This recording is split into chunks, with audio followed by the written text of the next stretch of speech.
Okay guys, welcome back.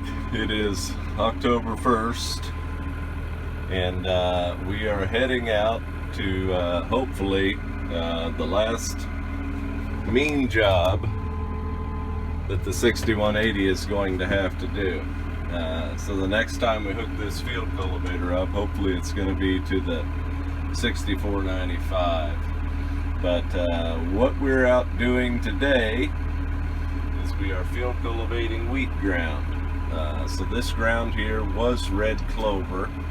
I showed this field here a couple years ago, a swallow video when I was working down a cover crop ahead of wheat. Well, we worked down that cover crop, we planted wheat, we interseeded red clover. The full clover year we rotational grazed the field, and now I am back to wheat in this field, and so I'm going wheat behind red clover. I didn't show you any videos of working this ground. It is a pretty steep hill. That's one of the reasons that I never row crop it. But we chiseled it in August. We spread manure on it, real good rate of manure across the whole field, and now it's October 1st, and today we are going to field cultivate and plant.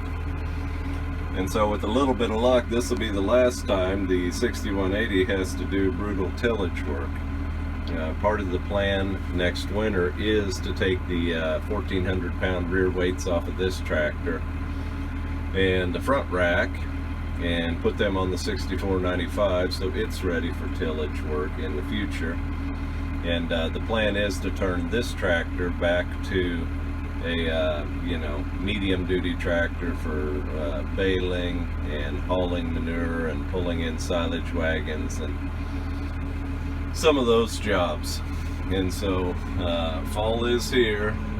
The sorghum, you can see it has that deep green color. Well, it has the deep green color because we've had a week of relatively very cool weather. There is a little bit of frost risk tonight, but it's not going to hit the hills at all. It'll be ready to chop here before too long.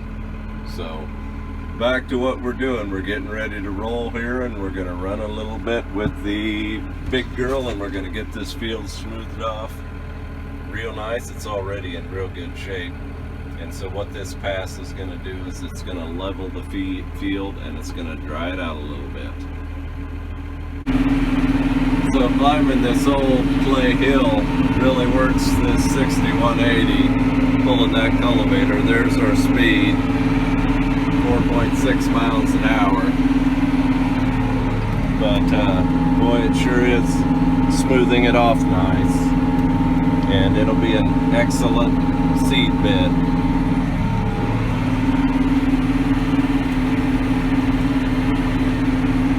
It's going to be nice in the future having a tractor that has the horsepower to pull that hill at 6 miles an hour.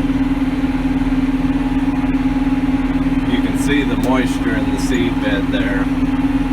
I think it's going to work pretty good there. Once I got up on the flat ground, I can pull that gear.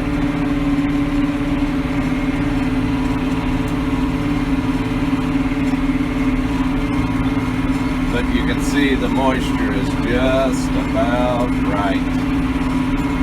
There's a little bit of moisture down below, and when we come along with the drill, we will be able to push it in and seal it in.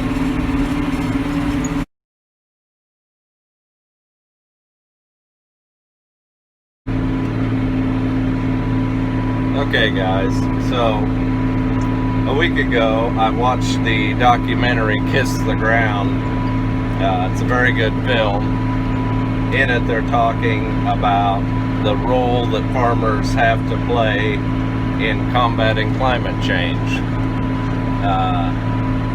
Anyway, the gist of that movie, they were interviewing a couple of the guys that are involved very heavily in the regenerative movement. They're not organic, but the gist of that is that farmers need to limit their tillage because tillage burns organic matter.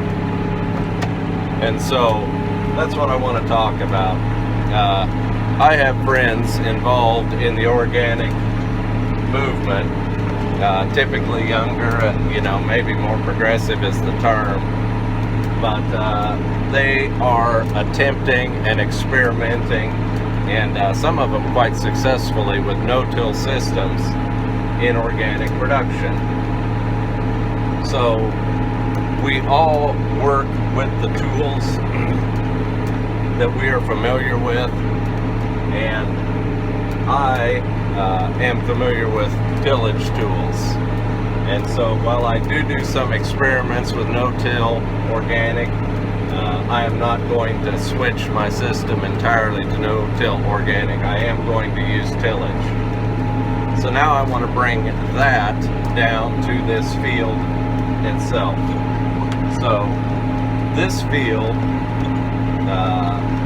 it is a hill field. It does not have conservation measures in place on it, terraces, you know, or diversions. It does have a grass buffer around the edge, but if a big rainfall event would come along, this field would be subject to water erosion if I work it too fine. And so the overall rotation on this field, given the type of soil that it is, it's one of my quote-quote poorer fields. It is a hill field. The rotation on it is basically 1 year of soil building and 1 year of cash crop. So the rotation on this field is typically a small grain like wheat for 1 year, and then the next year is a soil building practice, a legume that is grazed, that may be hayed, that may be, you know, primarily rotational grazed. It may be a cover crop. So I made a video here a couple years ago of the cover crop. I had the Sudan and soybean cover crop. That was one of my early experiments on this hill. Since that time, I have expanded. The cover crop that I like better than that is the cowpea and Sudan cover crop, and I have showed you that. That works real good for grazing. But anyway, on this field, if we have a you know, 2-year rotation, that's 24 months, and in that 24-month period, there is in effect a month and a half of tillage. But in that month and a half, there is only 1 month when the soil surface is completely denuded of vegetation. And so the practices that are going on in this field, this last cycle I will cover it. So this last cycle it was wheat, followed that cover crop, and then it was red clover, and the red clover was rotational grazed. So the middle of August, we came out here and we primary tilled this field with the chisel. So I've showed you videos of the chisel running and what the chisel is. But we used that to break the ground, break the clover sod that had been rotational grazed. After we broke the clover ground with the chisel, the ground sat for approximately 2 weeks. The chisel, while it is a tillage pass, it does not kill all of the roots in the ground, and it does not leave the soil vulnerable to wind erosion or water erosion, just the way the chisel works. After that 2-week period, I came out and I disked it 1 time, then we spread the manure, and then I disked it 1 more time for the manure to get incorporated into the soil, and now I am out here field cultivating. And so, to make a long story short, there was only in that 24-month period, there was only a 1-month period when the soil was denuded of vegetation and subject to tillage. And so you crunch the numbers on that, 1 out of 24, that's give or take a 4%, just a hair over 4% of the time that this soil surface did not have a green root living in it and did not have vegetative cover. And so to me, you know, I have seen marked improvement in this soil over the years that I have been farming it.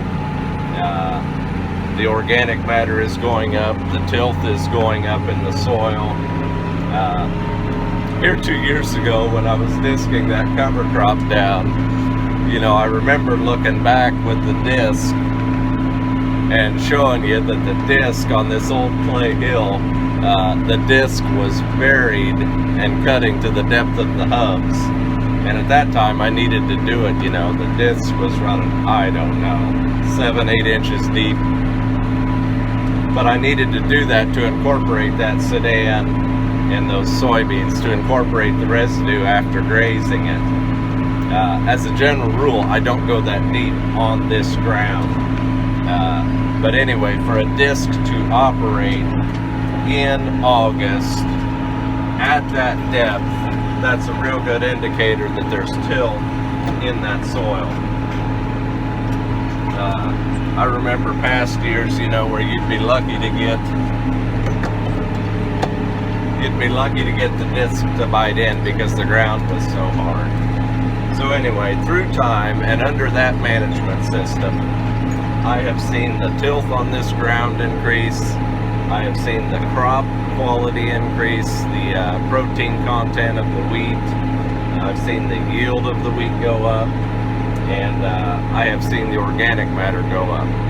And so to me, I am accomplishing what is supposed to be accomplished through long-term management of the ground, and that is making the ground better, being a net,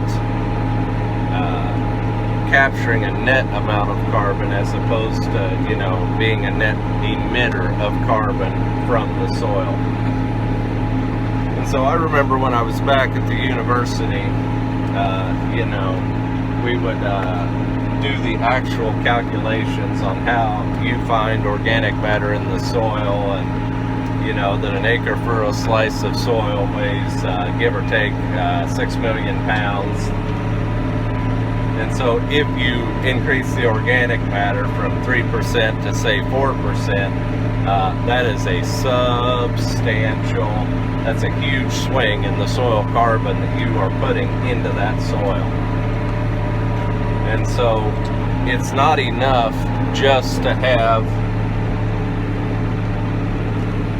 carbon in the soil. There are other factors involved, like how quick does your water infiltrate. While the two work hand in hand with each other, they're not necessarily a direct correlation. You know, an example of that is a peat bog in Ireland. It'll have crazy high organic matter, but it has no tilth.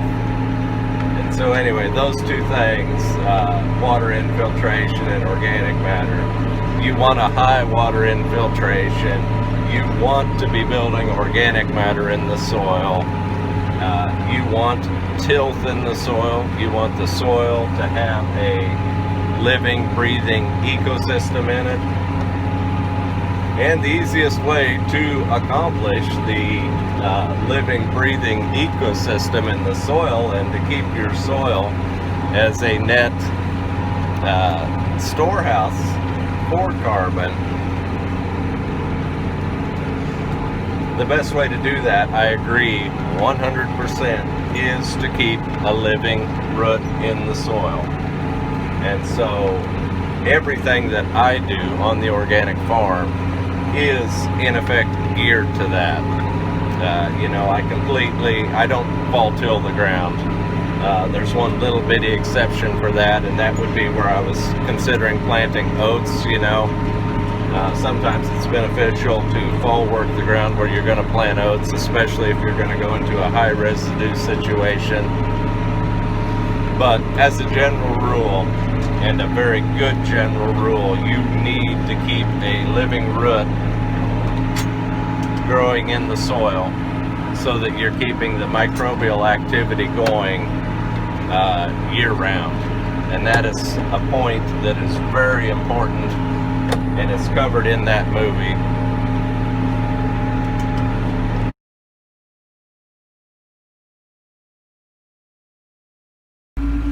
So guys, we are out here sowing wheat behind the beans, and there is my murder of crows. Look at all my little crow buddies out here working in the field.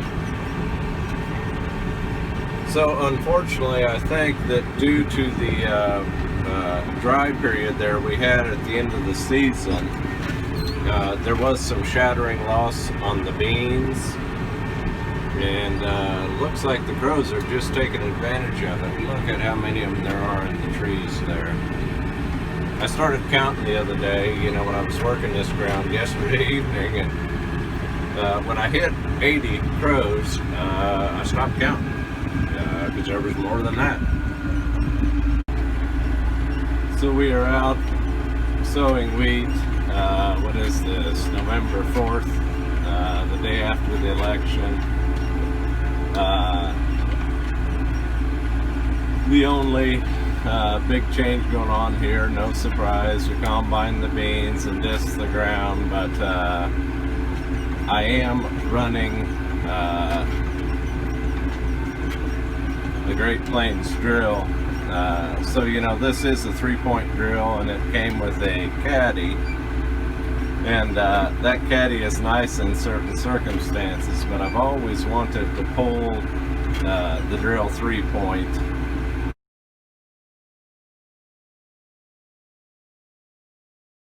or run it, you know, with the 3-point. You know, that was one of the reasons I bought the 6180 tractor all those years ago. To have a quote mid chassis or larger row crop chassis. Large for me, not large row crop in today's standards, but when this tractor was made in the mid-90s at 115 horsepower, it was one of the larger chassis row crop tractors. And so this tractor does have a wonderful 3-point control. It does have the weight to handle this drill, even full of seed driving down the highway. It is a 12-foot drill, so I'm only carrying, I think, 22 bushel of seed in the boxes. But that was one of my plans long ago, and it's finally come to fruition. Now that we have the big Massey, I am going to start using the 6180 more for row crop purposes, and one of those is 3-point drilling with it. That allows me to hook it up fast, super easy. It allows me more mobility or quicker turns on the end, and it is a little bit more precise. The drill is not, you know, trailing behind me on the long pull type chassis. So anyway, making good progress. There's the drill running. Another nice feature is at night, you know, my tractor has the LED conversions all the way around it. But at night, you know, when the drill's 4 foot behind you, boy, you can see it perfectly and make sure that everything's working.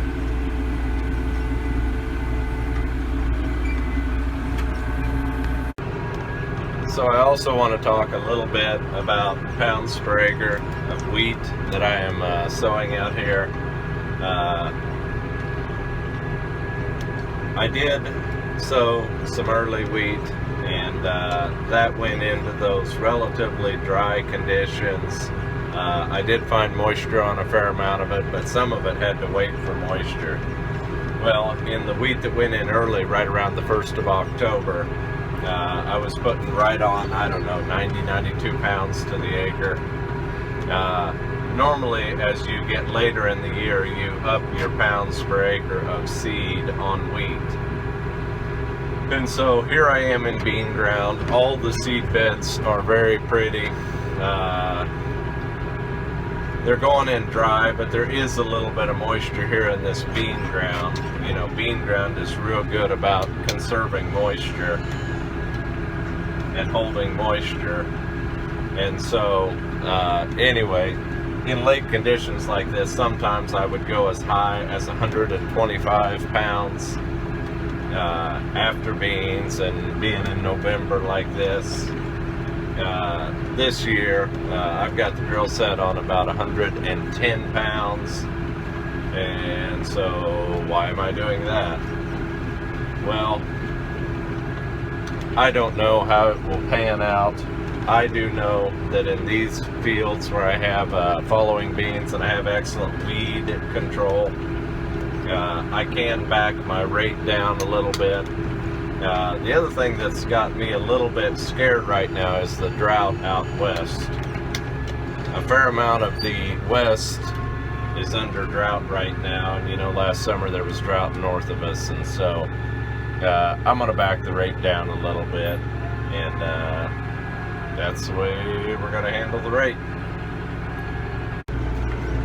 So it's a challenge to talk and film at the same time and watch the drill. Anyway, I wanted to finish my thought on the soybean. So eventually this video will be put in the series. You know, I've got a soybean video coming out, but I'm going to show this whole field, everything that happened to this field throughout the year. I made some videos of combining the other day and got some nice pictures of Claire unloading the combine on the go, and Dane running the grain cart. It was Dane's first time trying to unload on the go, and you know, he's a good driver and he's a super conscientious driver, and I told him all you got to do is follow the row, because newsflash, I'm following the row when I'm combining. Well, we hit a little curve in the field, and I think he started overthinking it, and so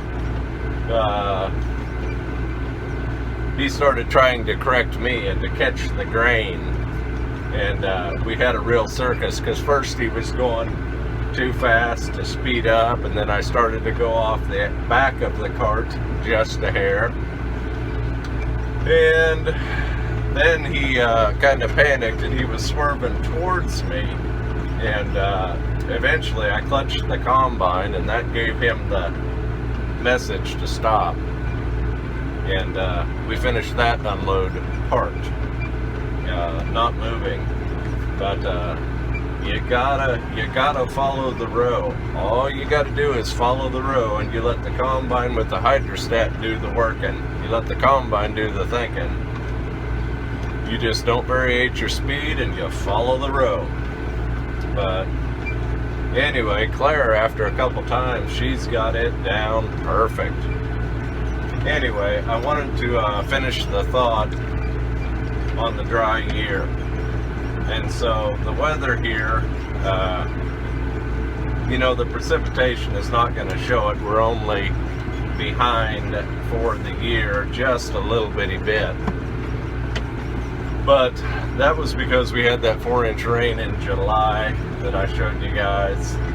And we had a super wet July, one of the wettest Julys I can remember. Anyway, the weather extremes being what they are, well, somewhere there in August, it quit raining. And when it quits raining, it quit raining completely. And so it shut off, and it didn't rain in August, and we had a fair amount of heat there late in August, I remember, because we took a vacation day, one of those days, and boy, it was just hot, hot, hot at the lake. And that was towards the end of August. Anyway, it quit raining, and what I was seeing on the beans had super thin pods. the pods were just super thin, and it didn't matter the variety. We had 3 different varieties. It didn't matter whether it was hill ground or bottom ground. But that was probably definitely a drawback to my Massey combine head, the 1859 combine head. I was having shatter loss on my beans, but it was all happening at the cutter bar. And it was because the pods were so fragile. If you just barely touched them, you know, with the reel, they were shattering. And some of that has to do with not having a Herschel cutter bar.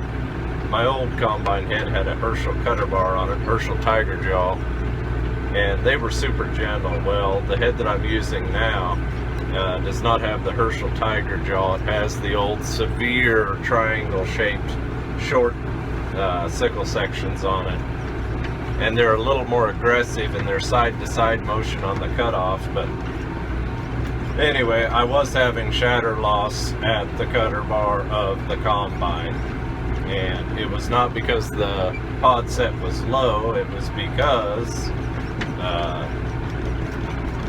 the pods on the beans were very fragile, and so I was constantly struggling. It wasn't struggling, it was just constant attention to detail to keep the ground speed matching the reel speed perfectly, to keep the minimum amount of disturbance possible.